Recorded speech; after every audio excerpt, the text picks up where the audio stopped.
오늘 말씀 제목은 순종에 이르는 친밀함입니다. 신앙은 예수님과 친밀한 관계를 맺는 것에 있습니다. 그래서 예수님과 사귀는 것이죠.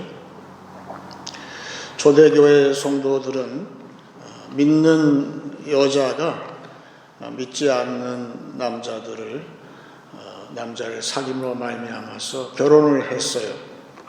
그래서 마침내 부인하고 친밀한 관계에 들어가면서 부인이 믿는 예수님과의 친밀함에 들어감으로 전도를 많이 해서 초대교회가 부흥을 했다는 기록이 있습니다.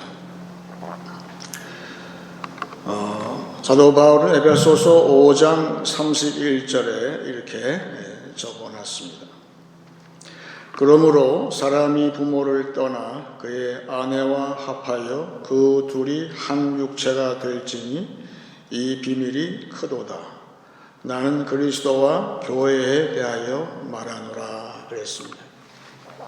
이 신비라는 거예요. 친밀함은 그 부부 사이의 친밀함은 아무도 알 수가 없어요. 다른 사람은 제3자가 알 수 없는 친밀함이 있듯이 교회와 또한 성도와 예수님과의 관계, 그것은 비밀이라는 것이죠.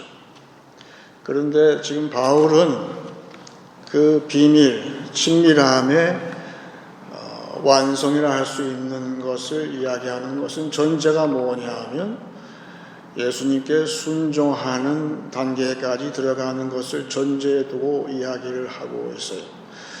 결국은 신앙은 무엇일까? 그것은 예수님과 사귐을 통해서 예수님께 순종하고 또한 예수님의 순종을 배우는 데까지 이르는 것이 신앙이라 할 수 있는 것이죠. 꼭 순종은 믿음이라고 우리는 알고 있는 것이죠. 그래서 이 남녀 사이 부부의 만남도 중요하지만 그래서 하나님은 교회에 그 친밀함을 먼저 이룬 선배가 있을 때 그 신앙 선배를 붙여주시는 것이죠. 교회마다 예수와 친밀함을 오래 해서 사귐이 있는 그런 분이 있어요. 그래서 무엇이든지 예수의 말씀이라면 순종하는 그런 분이 있을 때에 나는 그분을 본받는, 말하자면 롤 모델이 된다는 것이죠. 그래서 교회에 순종의 롤 모델이 있는 교회가 참 좋은 교회라 할 수가 있어요. 제 경우를 봐도 청년 시기에 은혜를 체험하고서 내가 삶이 바뀌는데 어떻게 바뀌는가 봤더니만 그때는 초년 회사원이었는데 회사 마치고 나면 집에 와서 저녁을 먹는 둥 마는 둥 하고선 교회가 가까우니까 교회로 올라가요. 매일 올라가요. 그래서 저희 어머님이 지금도 기억이 나는데 아이고야 우리 귀한 아들 교회에 뺏겼다 그러세요. 근데 교회에 가서 뭘 하냐 하면 그 목사님 부부가 사택에 사시는데 그 두 분이 이야기하고 식사하시면서 이야기하는 걸 옆에서 앉아서 그냥 듣는 거예요. 별거 없어요. 그냥 듣는 거죠. 그러면서 또 목사님이 저한테 들려주시는 신앙의 이야기 또한 지혜로운 말씀을 저한테 들려주실 때에 그것이 지금도 저한테 큰 신앙의 자산이 되는 거예요. 그 기억이 지금도 있는데 그래서 목사님하고 친밀함을 통해서 신앙을 배우는 거예요. 결국은 그 종착지는 예수와의 친밀함으로 들어가는 데에 그분이 나한테 큰 역할을 한 거죠. 그래서 오늘 본문은 두 인물이 나오는데 사울 왕이 나오고 그리고 다윗이 나와요. 먼저는 사울에 대해서 이야기를 하는 것이죠. 그 사울이 이제 사무엘, 그 신앙의 선배라 할 수 있는 그 사무엘을 만나잖아요. 그래서 사무엘이 어떻게 하나 봤더니만 사무엘상 9장 25절에 이렇게 기록이 되어 있어요. 그들이 산당에서 내려 성읍에 들어가서는 사무엘이 사울과 함께 지붕에서 담화하고, 제가 언젠가 한번 얘기했지만 여기에 담화했다는 것은 그냥 잠깐 얘기했다는 것이 아니라 그 지붕 위에, 그 선선한 지붕이고 전망이 좋은 그러한 장소에서 저녁에 식사를 마치고 나서 오랫동안 거의 몇 시간을 이야기를 했다는 것이죠. 그러니까 사무엘이 사울한테 하는 일은 하나님과 이 청년이 친밀함을 이루기 위해서 노력을 하는 거죠. 그게 먼저 그 신앙의 선배, 하나님과 친밀함이 먼저 성숙해 있는 사무엘과의 대화를 통해서 이 사람 안에, 이 청년 안에 무엇이 형성되기를 바랬을까요? 그게 순종이라는 거예요. 그래서 저처럼 매일 교회에 올라갔던 것처럼 사무엘이 기대했던 거는 사울이 매일 자기한테 찾아오기를 기대하는 거예요. 자기하고의 만남을 고대하기를 바라는 거였을 거예요. 그런데 이 사울 청년이 그 사모하는 마음이 없어요. 그걸 알았어요. 그래서 자기 마음대로 하려고 하는 것이 있어요. 그래서 그 대화가 중요한데, 나중에 그래서 사무엘이 사울과 헤어질 때 한 유명한 말이 뭡니까? 순종이 제사보다 낫다 그랬어요. 교회에도 예배가 있어요. 예배가 중요해요. 제사가 중요해요. 하지만 교회에는 예배만 있는 것이 아니라 예배를 마치고 그 전후에 나보다 먼저 신앙생활을 한 순종의 깊은 단계에 들어간 그 선배하고의 만남, 교제, 이것도 중요한 거예요. 그걸 통해서 나도 순종을 배우는, 순종에 이르는 그런 훈련을 한 것이 중요했는데, 이 사울이 그거를 하지를 못했다는 것이죠. 아주 그것이 안타까운 거예요. 그래서 지금도 대화가 중요한 거예요. 지금은 위키피디아 치게 되면 모든 정보가 다 나오기 때문에, 심지어는 부모님하고의 대화도 별로 시큰둥한 거예요. 근데 우리 성도는 굉장히 영리해야 돼요. 신앙 선배하고의 대화는 말할 것도 없고, 우리 무식하다고 할 수 있는, 지금은 정보시대이기 때문에 우리 부모님은 그거 전혀 모르고 이 세상 돌아가는 형편에 대해서 우리 부모한테 물어보게 되면 알까요? 내가 원하는 답변이 안 나올 수도 있어요. 그런데 성도는, 믿는 청년은 영리해야 되는 이유는 천하에 무식하고 또한 이제 상식이 없는 부모라 할지라도 내가 하나님께 내가 나가듯이, 예수 앞에 나가듯이 나한테 붙여주신 내 부모님한테 나가게 되면 위키피디아에 없는 영적인 그 지혜가 번쩍할 수가 있는 거예요. 누가 하는 거죠? 그건 성령이 하는 거예요. 내가 기대하지 않았는데 부모님한테 그냥 밑에 본전식으로 오늘 돌아가는 이야기, 세상 이야기를 했다 이거죠. 근데 내가 기대하지 않았던, 부모님이 그 말을 했건 안 했건 간에 그 부모하고 대화하다 보게 되면 나한테 스쳐가는, 나한테 오는 그런 영적인 그런 깨달음이 있다는 거예요. 이걸 왜 놓치는 거냐 이거죠. 여러분, 세상 지식이 다가 아니에요. 성령은 그렇게 역사하는 거예요. 그 손해볼 일을 왜 하는 거예요? 그래서 이것이 중요한 거예요. 그래서 우리 주변에는 이 순종에 들어가는 이 롤 모델이 중요한 거고, 내 자신도 또한 다른 후배들한테 그 롤 모델이 되기 바라는 것이죠. 그래서 신학교 다녀보니까, 여기 북미에서 신학교를 하다 보니까 저하고 몇 사람만 우리나라 코리안들이에요. 근데 다 백인들 학생들인데, 백인 학생들은 첫 수업 시간에도 굉장히 당당하더라고요. 교수님 처음 보는 사이인데 막 손들고 질문을 막 해요. 근데 수줍은 우리 코리안들은 질문 안 하죠. 다 알아서 질문하는 게 아니라 어려우니까.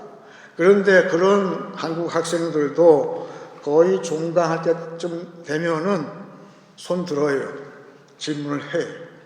왜? 그만큼 교수하고 친해졌다. 그 이야기 아니에요. 친해지게 되면은 질문을 하는 거예요. 질문을 하는 이 사람이 참 중요한 것인데, 오늘 말씀 보게 되면, 오늘 본문 말씀 보세요. 역대상 10장입니다. 제가 늘 얘기하지만 역대기라는 책은 그 신앙 선배들의 단점은 별로 이야기하지 않아요. 좋은 장점이 있으면 그걸 부각해서 이야기를 하는데, 어쩔 수 없이 사울에 대해서 지적을 하는 것이 오늘 10장 13절 14절에 나와 있어요. 제가 읽습니다. 사울이 죽은 것은 여호와께 범죄하였기 때문이라. 그가 여호와의 말씀을 지키지 아니하고 또 신접한 자에게 가르치기를 청하고. 그러니까 엉뚱한 데 가서 물어보는 거예요. 뭐 위키피디아에 가서 물어보고 세상에 누구한테 가서 물어보는 거는 잘하는데, 14절에 여호와께 묻지 아니하였으므로, 여기 결정적이에요. 여호와께서 그를 죽이시고 그 나라를 이새의 아들 다윗에게 넘겨주셨더라 그랬어요. 여러분, 순종이 쉽습니까? 은혜가 충만하면 순종이 쉬울 수 있지만, 내가 말씀에 순종하고 또한 신앙 선배의 말씀을 내가 경청하는 것 쉬운 것 같지만, 세상 살이하다 보게 되면 순종하기 어려워요. 그렇죠? 그럴 때마다 뭘 해야 됩니까? 오늘 그 다음에 나오겠지만 다윗은 그 시편 구구절절이 질문으로 가득 차 있어요. 그죠? 모든 게 질문이, 하나님, 제가 순종하고 싶은데요. 아니, 내 주변에 친구들이 다 떠나가는 건 왜 그렇습니까? 나하고 그동안 가까이 지냈던 사람이 나한테 원수로 돌변하는 이유는 뭐예요?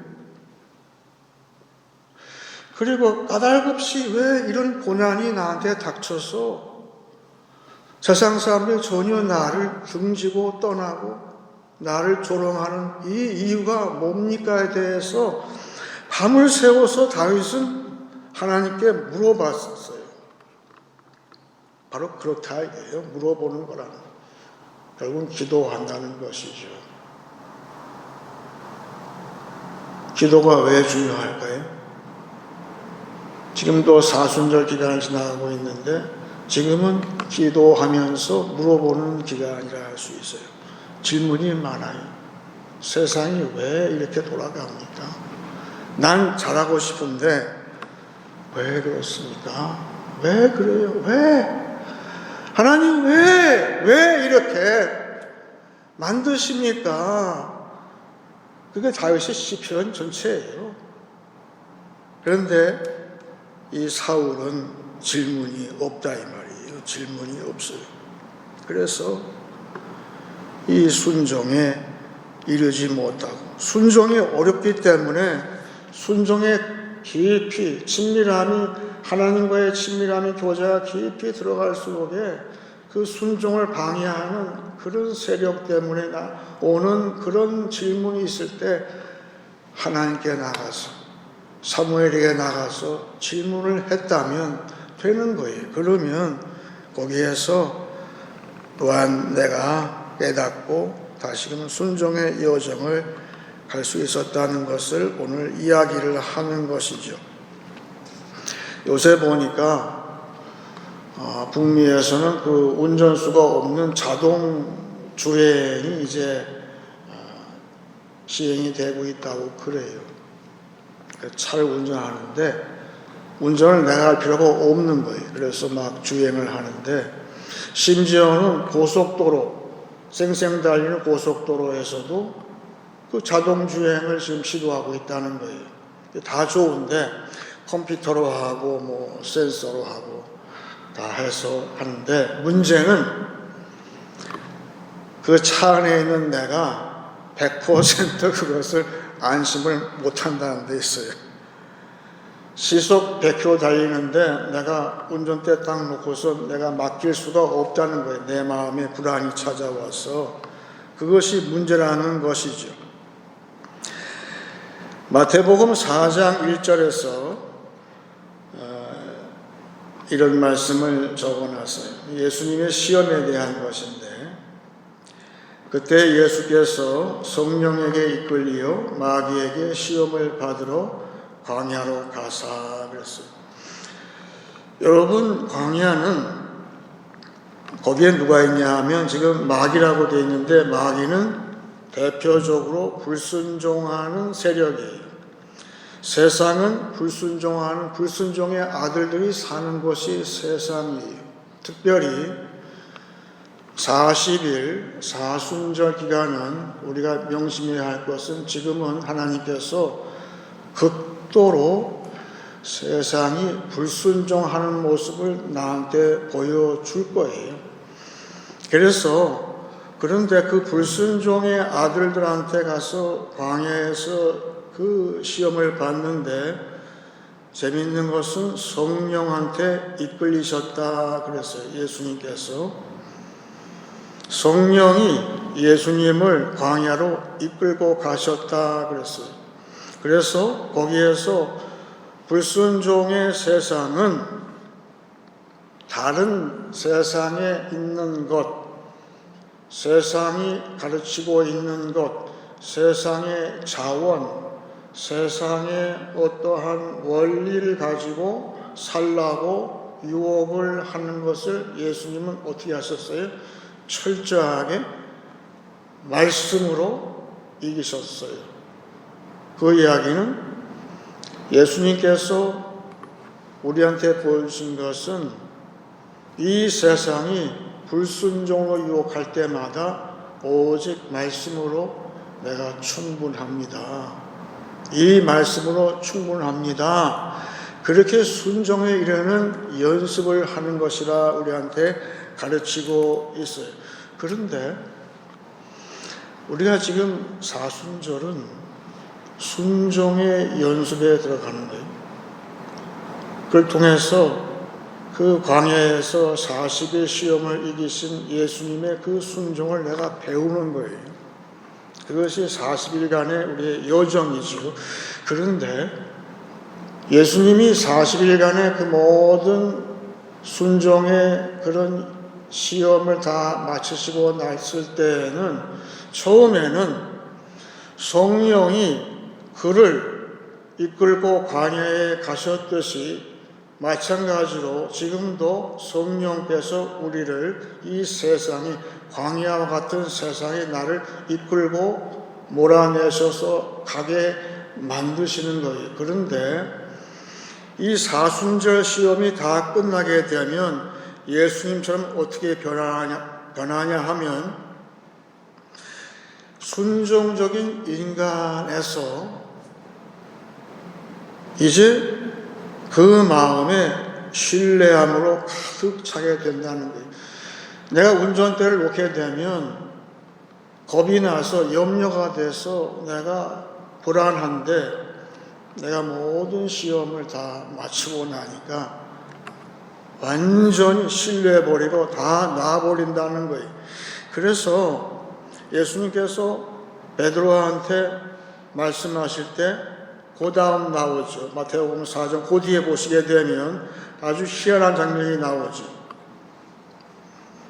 마을에 들어가셔서 베드로와 야고보 요한을 보고 나를 따라오너라 그랬더니 베드로가 어떻게 했어요? 아무 말도 안 하고 따라 나섰죠. 왜 그랬을까요?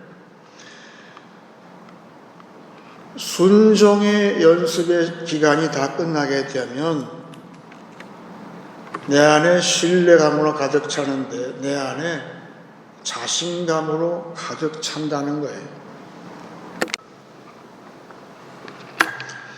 지금은 사순절 기간을 지나가기 때문에 내 안에 불안감이 있어요.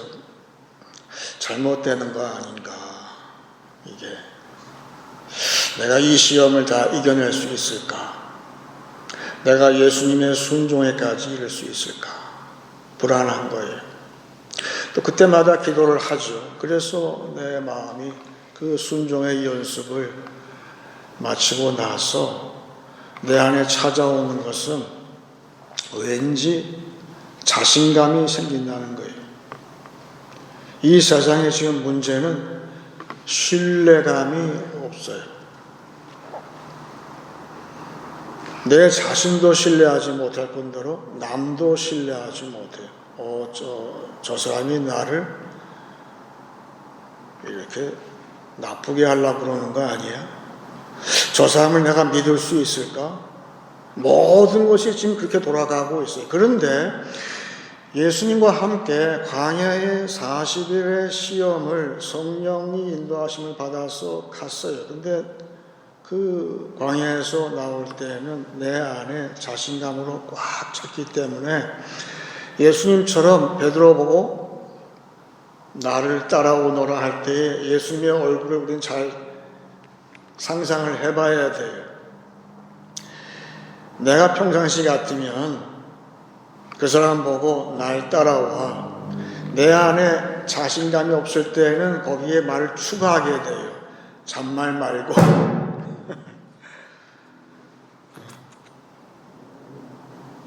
그냥 따라와 하게 되지만 내 안에 자신감이 꽉 찼을 때는 족한 거예요. 나를 따라오라. 그런데 베드로도 예수님을 대할 때에 그 안에 예수님을 신뢰하는 마음으로 꽉 찼어요. 따라오는 거예요. 그런 것처럼 오늘 광야의 시험, 지금 사울하고 다윗의 차이는 어느 사람이 광야의 그 혹독한 시험을 이겨냈느냐에 있어요. 우리가 아는 대로 사울은 광야의 기간, 광야의 신비함의 시간, 말씀만 순종하는 그 순종의 시간이 없어요. 그런데 다윗은 평생 그런 광야의 시험을 거치고 나서 오늘 본문 말씀 보시게 되면 어떻게 바뀌는가 보여주고 있어요. 11장에 온 이스라엘이 헤브론에 모여 다윗을 보고 이르되 우리는 왕에 가까운 혈족이니이다. 전에 곧 사울이 왕이 되었을 때에도 이스라엘을 거느리고 출입하게 한 자가 왕이시었고 왕의 하나님 여호와께서도 왕에게 말씀하시기를 네가 내 백성 이스라엘의 목자가 되며 내 백성 이스라엘의 주권자가 되리라 하셨나이다 하니라.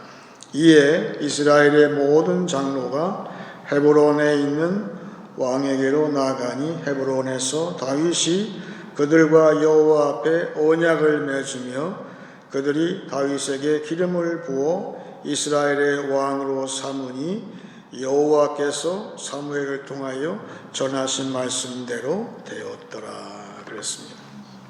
여기에 순종의 그런 시험, 우리도 마찬가지로 이 사순절은 그 시험 기간이에요. 예수님과 함께 광야로 들어가는 시간이죠. 성령께서 나한테 감동 주셔서 이 세상이 바로 시험 장소인데 세상의 모든 불순종의 아들들, 자녀들이 나를 시험할 때마다 나는 예수님과 더욱더 가까워지고 예수님과 친밀해지는 내 믿음이 더욱 굳세지는 것이죠. 그래서 순종의 연습, 순종의 이른 친밀함을 내가 몸소 체험을 할 때에 그 결과가 이 세 가지라고 나오는데 오늘 2절 말씀 보게 되면 다윗 안에 무엇이 있었는가를 알려주고 있어요. 그리고 그것을 백성들이 봤다는 거예요. 첫째는 다윗 안에 이 군사를 운영할 수 있는, 군사를 갖다가 거느리고 싸움할 수 있는 그 군권이 주어졌다는 사실을 백성들이 알았어요. 희한하죠. 다윗이 얘기 안 해도 저 사람한테 군권이 주어졌다는 사실을 백성들이 알고 다윗에게 나갔고, 두 번째는 다윗이야말로 자기들 백성들을 돌볼 수 있는, 다스릴 수 있는 다스림의 권세, 곧 정권이 주어졌다는 사실을 백성들이 깨달았어요. 마지막이지만 더 중요한 것은 다윗의 입에서 나오는 그 말씀이 능력이 있다는 사실을 알았어요. 곧 언권이지요. 이 세 가지를 보고 백성들은 다윗에게 하나님께서 이 사람을 들어서 쓰신다는 사실을 알고 다윗을 신뢰하고 다윗에게는 하나님의 종으로서의 자신감이 생겼을 때에 그에게 기름을 부었는데, 여러분, 다윗이나 사울이나 개인적으로 사무엘을 통해서 하나님께서 기름을 부으셨잖아요, 이미. 그런데 누가 두 번째 기름을 부음받았습니까? 광야의 시험을 거친 종이 그렇게 했어요. 마찬가지로 우리가 이 사순절 시험을 다 통과하게 되면 하나님께서 반드시 성도와 교회에 두 번째 기름을 부으시는데, 그것은 하나님의 일을 위해서 하나님의 언약을 맺는 그러한 기름을 부으신다는 것이죠. 교회마다 목사님을 청빙을 해요. 그러면 얼마간 목사님을 경험을 하죠. 그리고 나서 목사님한테서 정확하게 이 세 가지가 나타났을 때 기름 붓는 거예요. 위임을 하는 거예요. 첫째, 저 목사님은 이 어둠의 세력, 이 원수와의 싸움, 마귀와의 싸움을 이기는 권세가 있구나, 그걸 발견하는 거예요. 두 번째는 저 목사님이야말로 우리 공동체를 품에 안고 다스릴 수 있는 그런 권세가 있어. 마지막으로 가장 중요한 것은 저 목사님의 입에서 나오는 하나님 말씀, 그 말씀이 이제 증거되는 거예요. 그럴 때에 그 목사님한테 기름을 붓듯이 마찬가지로 올해 사순절 우리가 다 마치고 나서 하나님께서 이제 백성들 통해서 기름 부어 주셨듯이 우리 교회와 우리 성도 자신에게 두 번째 기름을 부어 주셔서 하나님께서 이제 그 신뢰감으로 충만해지기를 바라는 것이죠. 여러분, 이 세상의 지금 비극은 원래는 하나님께서 에덴 동산 창조하시고 그 동산은 순종의 동산이었어요. 그렇죠? 그런데 그 동산이 불순종의 동산이 되어 버렸어요. 그래서 인간이 불순종하고 나서 하나님께서 여자한테 그 벌을 내리시죠. 물론 뱀한테, 여자한테, 남자한테 다 벌을 내리시는데, 어떤 주일학교 교사 한 분이 그 창세기의 그 장면을 공가를 마치고 나서 질문을 했어요. 여자가 받은 벌이 뭔지 아는 사람 손 들어. 그랬더니 아주 눈이 또랑또랑한 여자아이가 손을 번쩍 들었어요.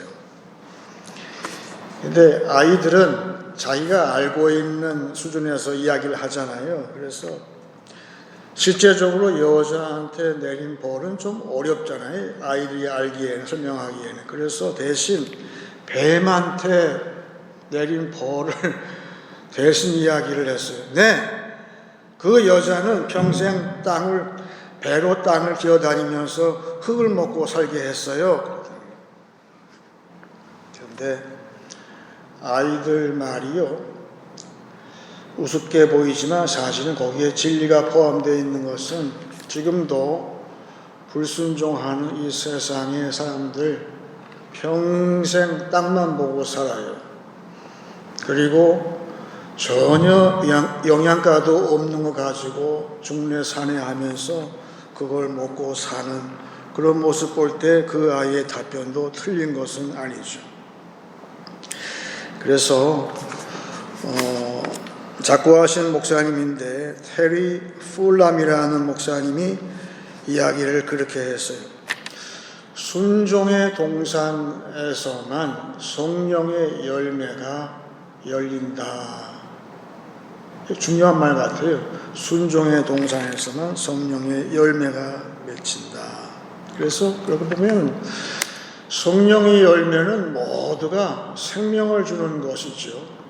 그런데 그것이 순종의 동산에서 열린다는 거예요. 순종만 하면 성령의 열매를 맺는데, 사도 바울은 아까 에베소서 5장을 읽었는데 결론적으로 말하기를 에베소서 5장 21절에 이렇게 정리를 이렇게 해놨어요. 그 순종이라는 것이 무엇인가? 순종이 깊어지게 되면 어떻게 되는가? 그리스도를 경외함으로 피차 복종하라 그랬어요. 여기에 신약 성경에 굉장한 이 핵심이 여기에 다 들어가 있어요.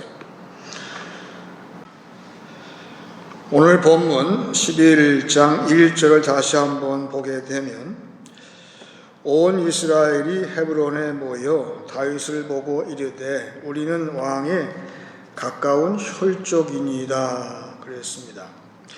여기 가까운 혈족이라는 뜻이 다름 아니고, 처음에 남자가 아담이 그 하와를 봤을 때 한 말이, 너는 내 뼈 중에 뼈요 살 중에 살이로다. 그럴 때는 그 두 사람이 순종의 동산에 살았던 것처럼 이제 순종의 사람으로서의 이 모든 시험을 다 거치면 다윗처럼 광야에서 이 사순절 후에 어떻게 될까요?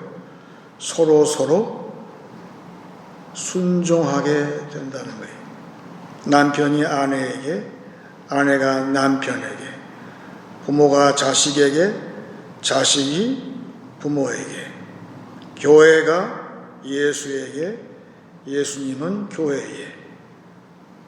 그런 것처럼 이제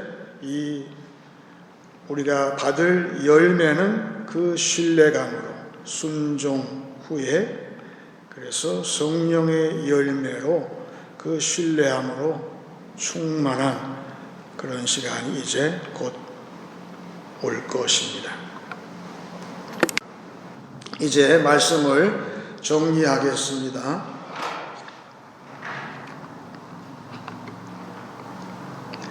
신앙의 성숙은 친밀함이 순종에 이르는 것입니다. 그 친밀함과 순종의 롤모델 되기 원합니다. 사순절 기간 순종에 이르도록 기도하기 원합니다. 예수님의 순종을 배워서 성령의 기름 부으심으로 신뢰감으로 충만해지기 원합니다.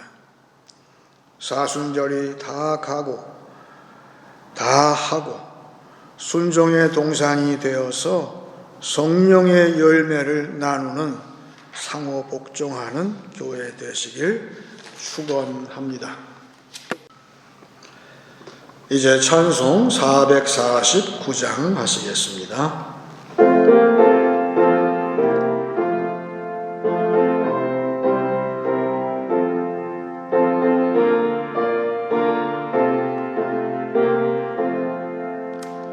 예수 따라가며 복음 순종하면 우리 행할 길 환하겠네.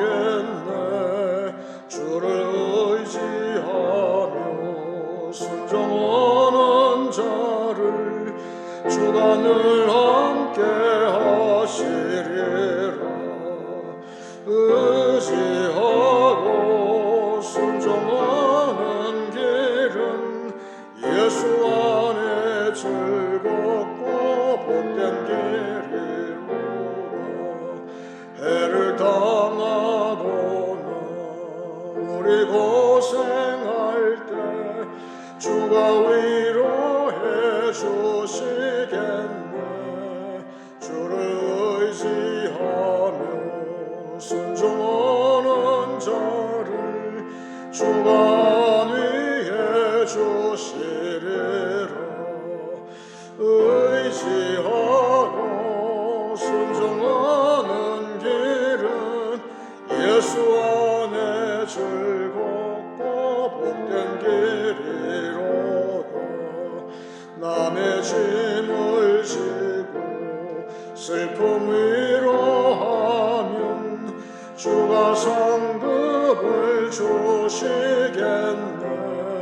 주를 의지하며 순종하는 자를 항상 복내려 주시리라.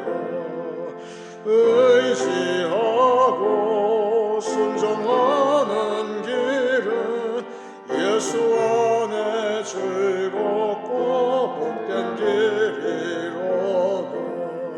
남의 짐을 지고 슬픔 위로하면 주가 상급을 주시겠네. 주를 의지하며 순종하는 자를 항상 복내려 주시리라. 의지하고 순종하는 길은 예수 안에 즐겁고 복된 길이로다. 우리 받은 것을 주께 다 드리며 우리 기쁨이 넘치겠네. 주를 의지하며 순종하는 자를 은혜 풍성케 하시리라.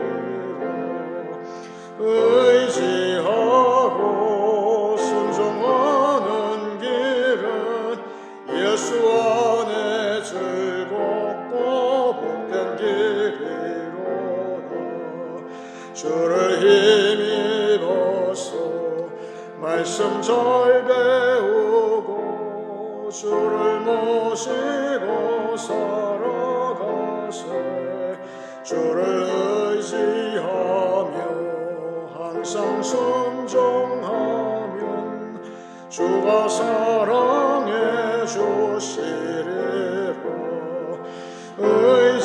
의지하고 순종하는 길은 예수 안에 즐겁고 복된 길이로다.